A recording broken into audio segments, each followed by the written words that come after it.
લો સાહેબ પ્રસાદ. જીમી હા? તું ભગવાનમાં બહુ માને હે ને? મને એમના પર વિશ્વાસ છે બહુ જ, તો તે એમના વિશે ઘણી બધી બુક્સ બી વાંચી હશે. ખાસી એવી. તો ચાલ હું તને આજે પ્રશ્ન પૂછું, તારે એને મને જવાબ આપવાના છે. મેં થોડા સેવ કરેલા છે. ચલો ટ્રાય કરું. હા. કૃષ્ણ ભગવાનની વાસળીનું નામ શું હતું? મહાનંદા અને સંમોહિની.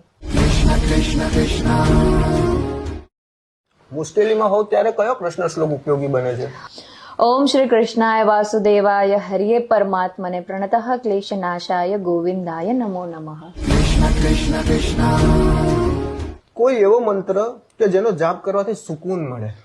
હરે કૃષ્ણ કૃષ્ણ કૃષ્ણ હરે હરે, હરે રામ રામ રામ હરે હરે.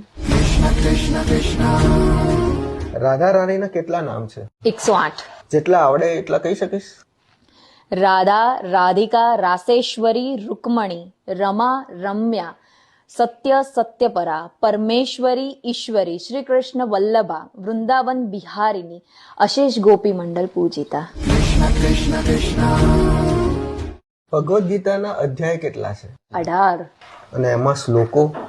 700 શ્લોક છે, જેમાંથી શ્રી કૃષ્ણ પ્રભુએ 574 કહેલા છે, 84 શ્લોક અર્જુને, 41 સંજય અને 1 ધૃતરાષ્ટ્રે. અને ભગવદ્ ગીતા કોણે લખી છે? છેલ્લો ક્વેશ્ચન. મહર્ષિ વેદવ્યાસ. બોલો જય શ્રી કૃષ્ણ. कृष्णं वन्दे जगद्गुरुम् माधव त्रिभुवनजलप्रियम्